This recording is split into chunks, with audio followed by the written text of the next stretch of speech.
21 مقامات ہیں قرآن پاک کے اندر جہاں پہ اللہ رب العزت نے یہ چیک اینڈ بیلنس رسول اللہ کے اوپر رکھا ہے. بتائیے رسول اللہ کے علاوہ دنیا میں کوئی شخصیت ایسی ہے کہ جو کوئی عمل کرے یا اجتہاد کرے اس کے اوپر چیک اینڈ بیلنس ہو؟ یہ بنیادی طور پہ ہم اس لیے صرف رسول اللہ کی تقلید کو قائل ہیں. ہم یہ کہتے ہیں کہ دنیا میں حضرت ابو بکر، ہمارا اہل سنت کا یہ عقیدہ ہے، اہل تشیعوں کا علی، اور ہمارا عقیدہ یہ ہے کہ مخلوقات میں سے نبیوں کے بعد سب سے افضل ابو بکر ہے. اگر سیدنا ابو بکر کی بات کو بھی ہم یہ کہتے ہیں کہ ابو بکر کی بات شریعت کے مطابق ہے، تو کائنات میں تو ایک ہی ہستی ہے نا جس کی بات شریعت ہے. یعنی ہم کہتے ہیں حضرت عمر کی بات شریعت کے مطابق ہے، حضرت عثمان کی بات شریعت کے مطابق ہے، حضرت علی کی بات شریعت کے مطابق ہے. اگر ان 4 اصحاب کی بات شریعت کے مطابق ہے اور ان کی بات شریعت نہیں ہے، اور چاروں اصحاب نے ان کے ساتھیوں نے ان کو مختلف جگہ پہ ٹوکا ہوا ہے. مثلا حضرت ابو بکر رحم دل تھے. حضرت ابو بکر چور کے نا ہاتھ کے کٹنے کی باری آئی دوسرے کے، تو حضرت ابو بکر نے کہا یار یہ ہاتھ کٹ گیا تو یہ قضاء حاجت کیسے کرے گا، روٹی کیسے کھائے گا؟ تو کہا یار اس کے بدلے اس کا قدم کاٹ دو. حضرت عمر کھڑے ہو گئے، کہا سنت الید، چور کی سنت تو ہاتھ کاٹنا ہے، آپ کیسے قدم کاٹ سکتے ہیں؟ تو حضرت ابو بکر نے کوئی ضد نہیں لگائی، کہا اللہ کا شکر ہے مجھے ایسے ساتھی دیے جنہوں نے. حضرت عمر کی زندگی کے 14 واقعات ہیں جس میں مختلف صحابہ نے ان سے مختلف رائے پیش کی. حضرت عمر نے حج تمتع پہ پابندی لگا دی تھی، جو حج ہم کرتے ہیں سارے آج کل، جا کے عمرہ کرتے ہیں اور پھر حج کرتے ہیں. تو حضرت عمر نے کہا عمرے و حج کو میں ادا کروں گا تاکہ خانہ کعبہ آباد ہو جائے. حاجی آتا ہے عمرہ بھی کر لیتا ہے تو عمرہ پورا سال کرتا نہیں، اس دور کے حالات فرق تھے. تو حضرت عبداللہ ابن عمر نے حج تمتع کا احرام باندھا اور لبیک کہا، اور حج تمتع کی نیت سے تو ہر کارے پکڑ لائے کہ آپ کا اپنا بیٹا آپ کی آرڈیننس کی مخالفت کرتا ہے.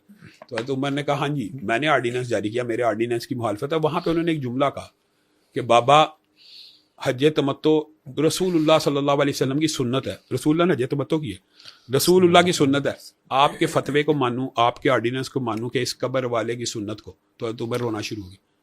اگر تقلید جائز ہوتی تو عمر کی ہوتی، اگر تقلید جائز ہوتی تو ابو بکر کی ہوتی، عثمان کی ہوتی، علی کی ہوتی. اور ان صحابہ کا اختلاف ہوا اور ان صحابہ نے اختلاف میں فَإِن تَنَازَعْتُمْ فِي شَيْءٍ فَرُدُّوهُ إِلَى، انہوں نے اپنے اختلاف میں رسول اللہ کی حدیث کو جاری کیا. حضرت عمر کا اپنا واقعہ، حضرت عمر نے انگوٹھے کی نا دیت 15 اونٹ مقرر کر دی تھی. آپ کو پتہ یہ مشہور واقعہ، آرڈیننس لکھا اور انہوں نے آرڈیننس جاری کیا یار انگوٹھا جو ہے نا قوت و طاقت میں سب سے طاقتور ہے، اس کی دیت 15 اونٹ، ساتھ والی 2 انگلیاں برابر ہیں قوت طاقت میں تقریباً، تو 10 اونٹ، اور یہ چھوٹی انگلیاں اس کے 9 اونٹ کرو، اور یہ سب سے چھوٹی ہے اس میں تو قوت ہوتی نہیں، اس کے 6 اونٹ کرو. اونٹ 50 بنائے اور آرڈیننس جاری کر دیا پورے ملک. عوف بن مالک کا آپ سٹیٹس دیکھیں، وہ حضرت عمر کے لیول کے صحابی تو نہیں، مصر کے قاضی کے پاس بیٹھے ہیں، آرڈیننس پڑھا، انہوں نے کہا یار اگر کوئی مقدمہ آیا نا ابھی اس کے اوپر عمل نہ کرنا، میں عمر سے ملنا چاہتا ہوں. حضرت عمر کے پاس دوڑتے ہوئے گئے، سفر کتنا، مصر سے دیکھے کہاں سے 3 دن کے اندر پہنچے اور حضرت عمر کا دروازہ کھٹکایا اور بغیر سلام دعا اور ان باتوں کو کہہ رہے آپ نے آرڈیننس جاری کیا؟ جی ہاں میں نے جاری کیا. آپ نے جو آرڈیننس کیا جاری کیا آپ کے پاس اس کی کیا دلیل ہے؟ انہوں نے کہا میں نے رسول اللہ کی حدیث سنی ہے کہ ایک ہاتھ کی انگلیاں 5 کاٹ جائیں 50 اونٹ ہے، میں نے اپنے ذہن سے انگوٹھے کو طاقتور پایا، 15 کیا، 7 والوں کو 10، 7 والے کو 9، 7 والے کو 6. کہا یہ دلیل نہیں ہے، یہی مدینہ تھا، یہاں پہ میں نے رسول اللہ صلی اللہ علیہ وسلم سے یہ بات سنی تھی کہ اگرچہ انگلیاں قوت و طاقت میں برابر نہیں ہیں، الا ان الاصابع فی دیت سوا، لیکن دیت میں 5 انگلیاں برابر ہیں. اب عوف بن مالک کا سٹیٹس دیکھ لیں. رسول حضرت عمر نے اسی وقت کاتبوں کو بلایا، اسی وقت کہا لکھو عمر کا فتویٰ. کاتب نے بھی لکھ لیا اور سوچتا ہوگا حضرت عمر پھر اپنا فتویٰ لکھا رہے، کہا لکھو اب عوف بن مالک کی سند سے ہمیں حدیث ملی ہے، لکھ دیا. کہا اب نیچے ایک جملہ لکھو، اوپر عمر کا فتویٰ ہے، نیچے رسول اللہ کی حدیث ہے. اب عمر کا آرڈر یہ ہے رسول اللہ کی حدیث کو نافذ کر دیا جائے اور عمر کے فتوے کو مسترد کر دیا جائے. حضرت عمر کا سٹیٹس دیکھ لیں اور عوف کا سٹیٹس دیکھ لیں تو حضرت عمر نے رجوع کس کی طرف کیا؟ حدیث رسول کی طرف. یہی صحابہ کا منہج ہے. میرا دیوبندی سے اختلاف ہو جائے، میرا بریلوی سے اختلاف ہو جائے، میرا شیعہ سے اختلاف ہو جائے، آئیے آپ کا بھی نبی ہے میرا بھی نبی ہے، اس کی بات کے اوپر اتفاق کر لیتے ہیں. اس میں کوئی اچنبے کی بات نہیں ہے. اس لیے ہم کسی کی تقلید اس لیے نہیں کرتے، ہم رسول اللہ کے علاوہ کسی کو معصوم سمجھتے ہی نہیں. ہم سمجھتے ہیں رسول اللہ واحد ہیں جن کے اوپر چیک اینڈ بیلنس.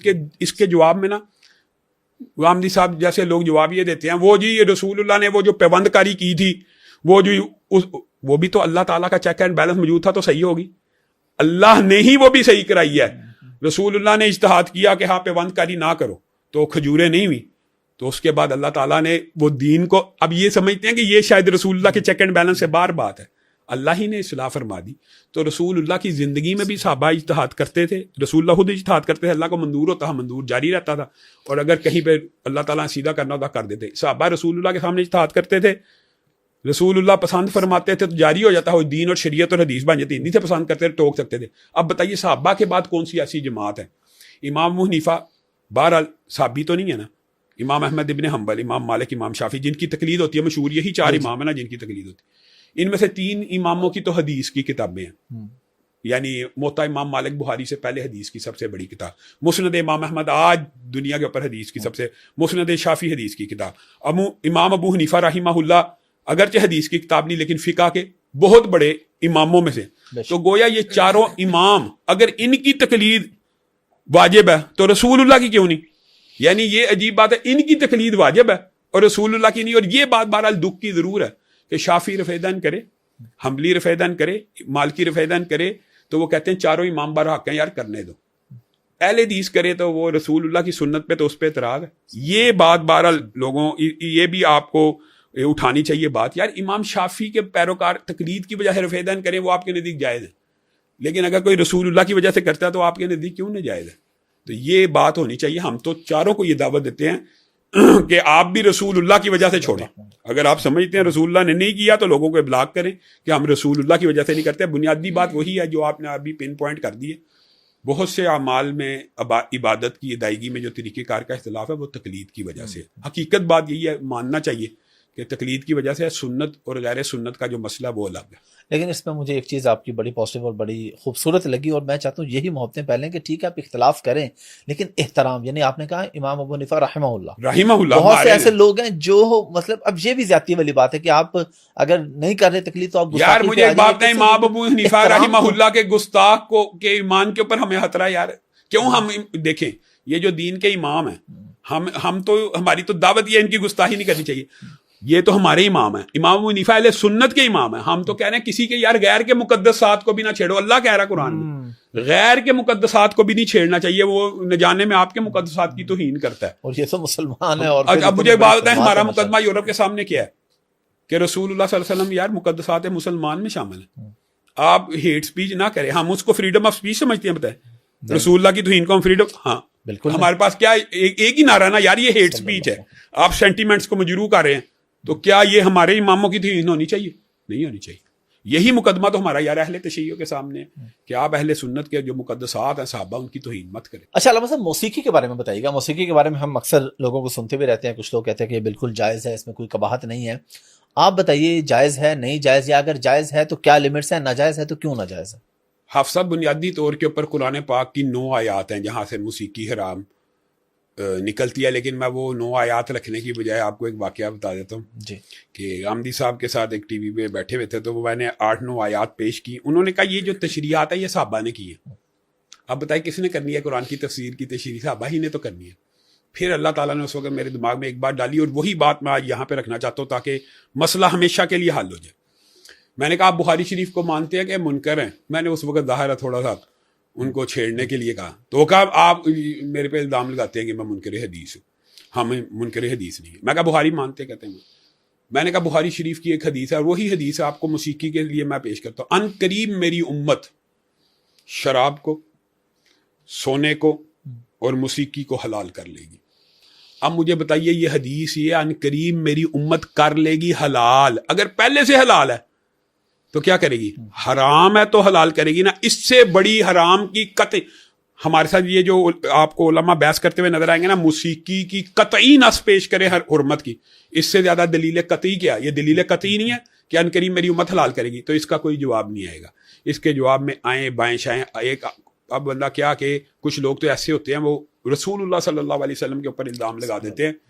رسول اللہ نے اپنے کان بند کیے تھے, صحابی کو نہیں تھا کہا بانسری کی آواز سن کے, رسول اللہ نے اپنے کان بند کیے تھے. ایک شخص نے تو یہاں تک کہہ دیا رسول معاذ اللہ موسیقی کے اوپر بحث چلی, کہا گیا رسول اللہ صلی اللہ علیہ وسلم کے سامنے عورتیں ناچی تھی, حالانکہ حدیث کے الفاظ ہے بچیاں انصار کی نابالغ بچیوں نے آ کے گیت گایا.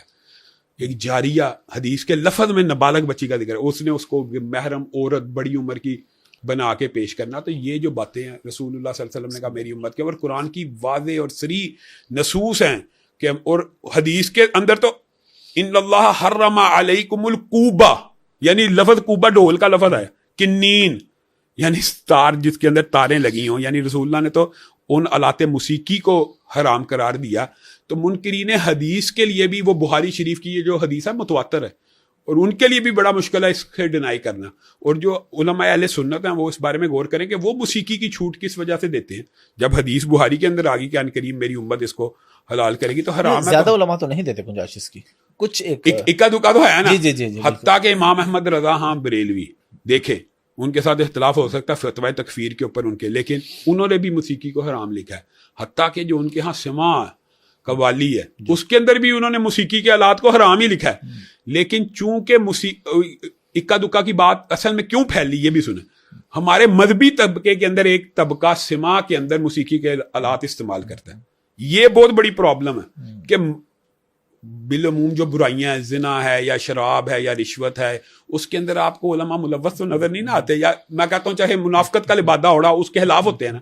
اس میں پرابلم یہ ہے کہ ایک مذہبی طبقہ بہرحال ایسا موجود ہے جو رسول اللہ کی نعت، رسول اللہ کی حمد موسیقی کے آلات پہ پڑتا ہے. یہ ہمارے لیے پرابلم ہے، یہ مسئلہ بنا ہوا ہے. تو ہم تو یہ سمجھتے ہیں یہ زیادہ سنگین جرم ہے. اگر موسیقی ویسے حرام ہے تو رسول اللہ کی نعت اور رسول اللہ صلی اللہ علیہ وسلم یا حمد بیان کرنا موسیقی کے اوپر، یہ تو قرآن کی آیت ہے کہ ان کا وہاں پہ بیت اللہ میں سیٹیاں بجاتے تھے اور تالیاں بجاتے. جس قرآن میں سیٹی اور تالی کی اجازت نہیں ہے اس میں موسیقی کے آلات کی اجازت ہوگی. رسول اللہ صلی اللہ علیہ وسلم نے جو گھنٹی کی آواز ہے نا، جو اونٹ کے گلے میں قافلے کے، اس کو کہا یہ شیطان کی آواز ہے. یعنی جس اسلام میں گھنٹی کی آواز اور دف کی جو آواز ہے رسول اللہ صلی اللہ علیہ وسلم نے اس کو سب سے زیادہ پیش کیا جاتا ہے موسیقی کے حلت کے اوپر. رسول اللہ صلی اللہ علیہ وسلم نے دف کی آواز کو بطور شور جائز قرار دیا، یعنی اس سے شور ہوتا ہے. دف میں کوئی موسیقی کی بات نہیں ہے، اس سے صرف یہ پتہ لگتا ہے اس گھر میں نکاح ہو رہا ہے، یعنی دھم دھم دھم دھک دھک کی آواز آ رہی ہے اور اس کے اندر بھی جھانجھر کوئی نہیں ہے. تو اس سے یہ ہوتا ہے کہ یہاں پہ نکاح ہو رہا ہے، اعلان نکاح ہے، اس لیے رسول اللہ صلی اللہ علیہ وسلم نے اس کی اجازت دی ہوئی ہے. ورنہ موسیقی کے ہر آلے کی نام لے کے ممانعت ہے، اور موسیقی کلی طور پہ شیطان کی طرف چلنے والی ہے. بلکہ ایک حدیث صحیح میں آتا ہے کہ جب انسان سفر پہ جاتا ہے تو شیطان اس کے کان میں کہتا ہے چل گنگنا. حالانکہ گنگنانا یعنی بغیر موسیقی کے آلات کے شعر پڑھنا تو جائز ہے نا اسلام میں، گنگنانا. لیکن اس کو بھی شیطان کے ساتھ منسوب کیا کہ اگر آپ کی آواز اور لے گانوں کے برابر ہو تو یہ تو 100% اسلام میں حرام ہے.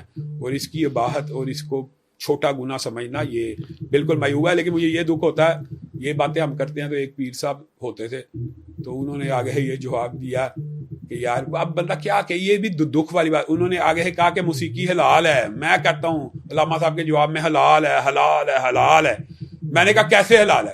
کہا رسول اللہ صلی اللہ علیہ وسلم ہاتھ میں آئے تھے وہ ڈول بجا رہے تھے. یار یہ دلیل ہے، اب یہ دلیل ہے، اب بتائیے یہ دلیل ہے. اور تمہارے جو ہیں بابے قرآن پڑھ کے لوگوں کو جہنم کی طرف لے کے جا رہے ہیں، ہمارے بابے سرنگیاں بجا بجا کے جنت کی طرف. یہ کوئی دلائل نہیں ہے، یہ تو ایک آپ خود سمجھے علمی لیول پہ دلیل ہو تو ہمیں ماننے میں کوئی حرج نہیں. کوئی بھی آدمی، کوئی بھی شخص جس کی کوئی خدمات ہیں، کوئی کام ہے، ان کے خلاف حرزہ سرائی کرنا چاہیے. میں صحابہ کرام سے شروع کرتا ہوں، صحابہ کرام، تابعین، تبع تابعین، پھر جو بزرگ علماء گزرے. میں انجینئر مرزا صاحب کی بات کرتا ہوں کہ ان کا لہجہ کچھ اس طرح کا ہوتا ہے کہ صحابہ کرام پہ ٹھیک ہے آپ نے بھی پڑھا، ہم نے بھی پڑھا، جنگ جمل بھی ہے، جنگ صفین بھی ہے، لیکن آپ سمجھتے ہیں کہ یہ وہ موضوعات ہیں جو چھیڑنے والے ہیں. اور احترام، چاہے وہ صحابہ کرام ہو، تابعین، تبع تابعین، یا کوئی بھی جو بڑے علماء آپ کے، ہمارے کوئی بھی بزرگ جو کام کر گئے ہیں، ان کو اس طرح بدتمیزی سے ان کا نام لینا. میں آپ کو ایک بات کرتا ہوں، جس چیز کی طرح آپ نے نشاندہی کی ہے نا، یہ ہمارے معاشرے کا بہت بڑا المیہ ہے. اور پھر ان صحابہ کے بارے میں احادیث کا من گھڑت ترجمہ کرنا. مثلا سب سے زیادہ جو بات مرزا صاحب کرتے ہیں وہ 28/12 کی ایک حدیث ہے، اس کو پیش کرتے ہیں صحابہ کے خلاف کہ سیدنا عمار کو ایک باغی گروہ قتل کرے گا، عمار انہیں جنت کی طرف بلاتے ہوں گے، وہ عمار کو جہنم کی طرف بلاتے ہوں گے. یہ حدیث صحیح ہے، لیکن اس کی ٹرانسلیشن میں کہاں لکھا ہے وہ گروہ سیدنا امیر معاویہ کا ہے، وہ گروہ امی عائشہ کا ہے، وہ گروہ طلحہ زبیر کا؟ یہ حدیث میں نہیں ہے.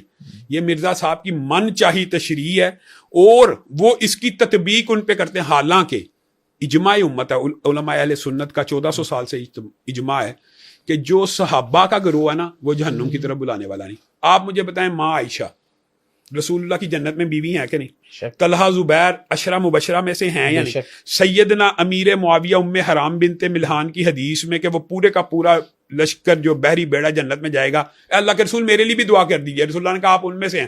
تو ام حرام بنت ملحان کو ان کی زندگی میں شہیدہ بحر کہا گیا، زندہ تھی تو شہیدہ بحر کہا گیا. سیدنا امیر معاویہ بھی جنتی، امی عائشہ بھی جنتی، طلحہ زبیر بھی جنتی، لیکن یہ جہنم کی طرف بلانے والے تھے. یہ پاسبل ہے؟ تو جہنم کی طرف بلانے والا صحابہ میں سے ایک ہی گروہ تھا اس دور میں، وہ تھا خارجیوں کا.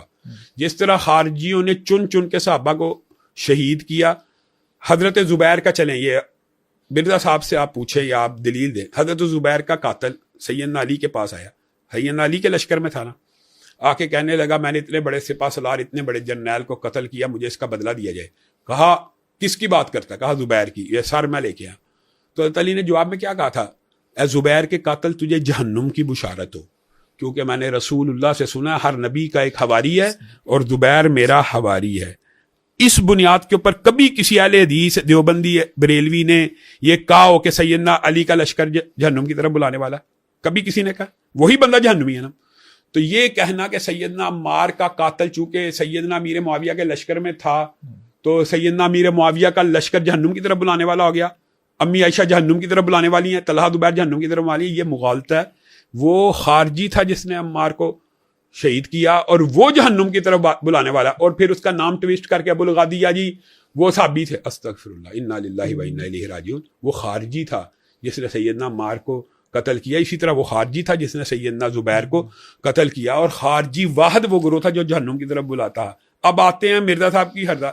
مرزا صاحب نے تو ایک ویڈیو میں یہاں تک کہہ دی ہے کہ امی تشائی کوئی نہیں، اور وہ تو آپس میں معاذ اللہ اتنے برے الفاظ میں کہتا ہے وہ تو اپنے چکر میں تھے، تو دودھ نہیں معاف کرنا، وہ تو حسن تشائی کوئی نہیں، نبی تشائی کوئی نہیں، فلاں تشائی کوئی.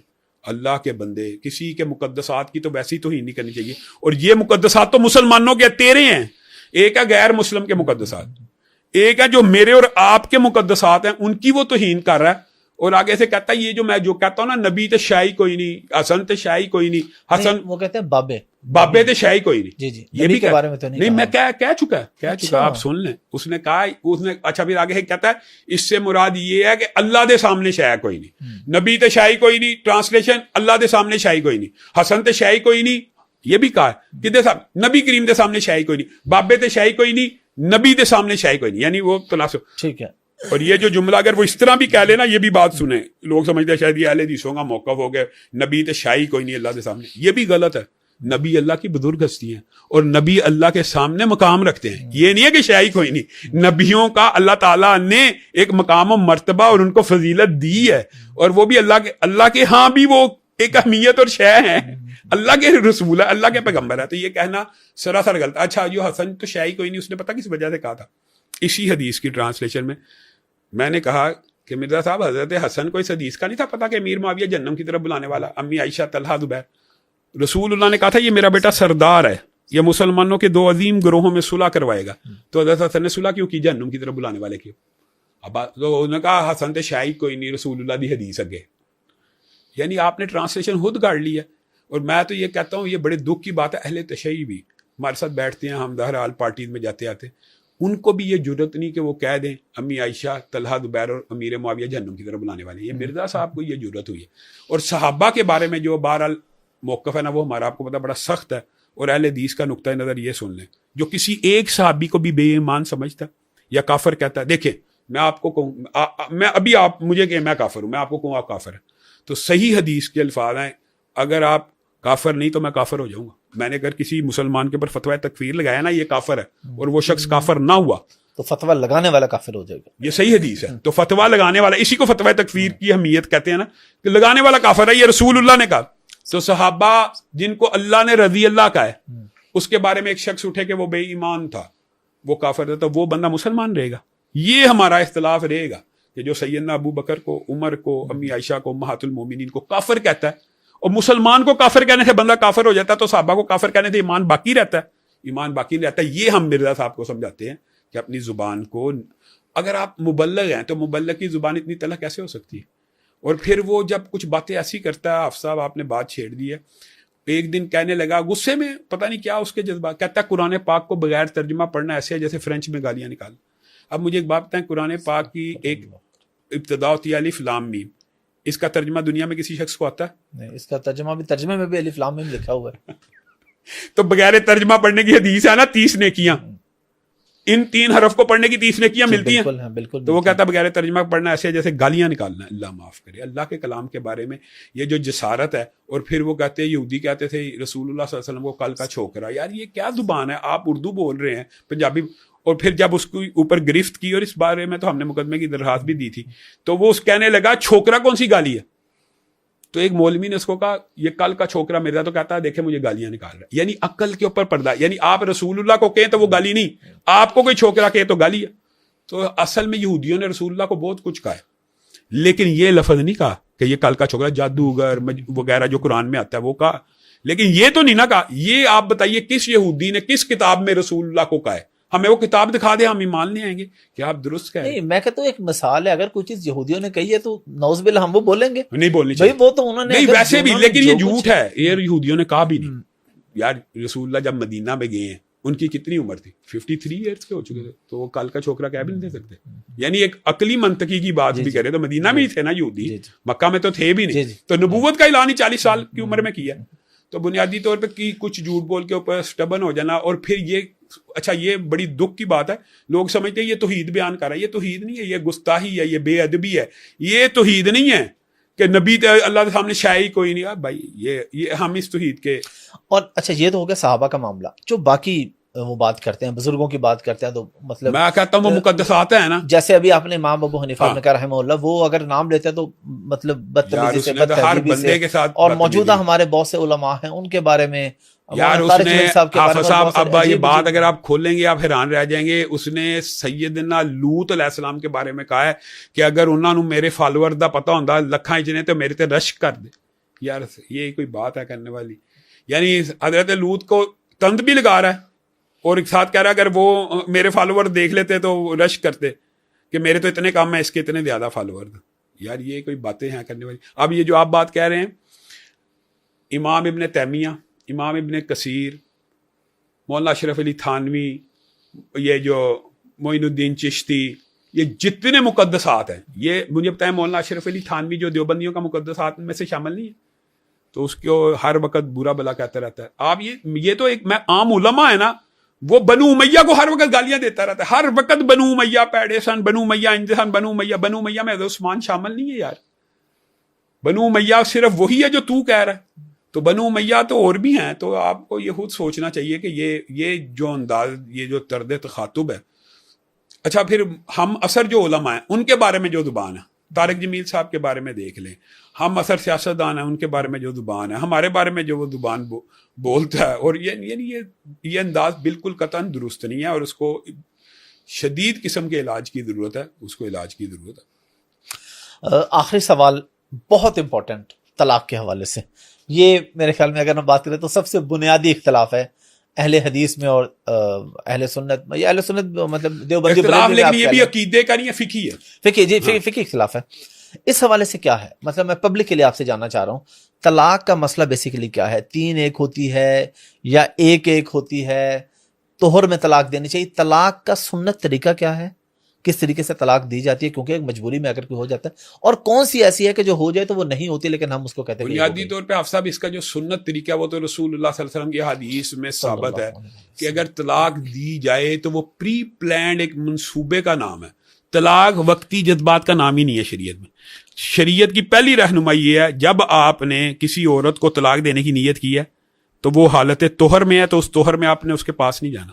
یعنی آپ پری پلان ہے, یہ پلان ہے, ٹھیک ہے, کہ میں نے اس کے پاس نہیں جانا. یعنی جس طہر میں آپ کا اس کے ساتھ تعلق قائم ہو چکا اس میں آپ طلاق ہی نہ دیں, کیونکہ ہو سکتا ہے وہ حاملہ ہو چکی ہو, تو حالت حمل میں بھی طلاق دینا جائز نہیں. تو یہ پری پلانڈ مرحلہ ہے. پھر جب حالت حیض ہے تو اس میں طلاق نہ دیں. اس کا مطلب یہ ہے کہ ایک پری پلانڈ پروسیس ہے کہ جس طہر میں آپ پاس نہیں گئے, آپ نے پورا مہینہ سوچ سمجھ لیا, آپ نے حالات واقعات کا جائزہ لے لیا, اب وہ اس کو حیض آیا اور طہر شروع ہو گیا, اب آپ نے ایک طلاق دے دی. پھر اس کو طلاق, یعنی یہ ایک پروسیس ہے باقاعدہ, رسول اللہ صلی اللہ علیہ وسلم کی ہدایات. اب ایک بندہ اچانک جس طہر میں تعلق بھی قائم ہوا ہے, ابھی چاہے تعلق قائم ہوئے 10 گھنٹے نہ گزرے, طلاق طلاق طلاق طلاق, تینوں واقع ہوگی.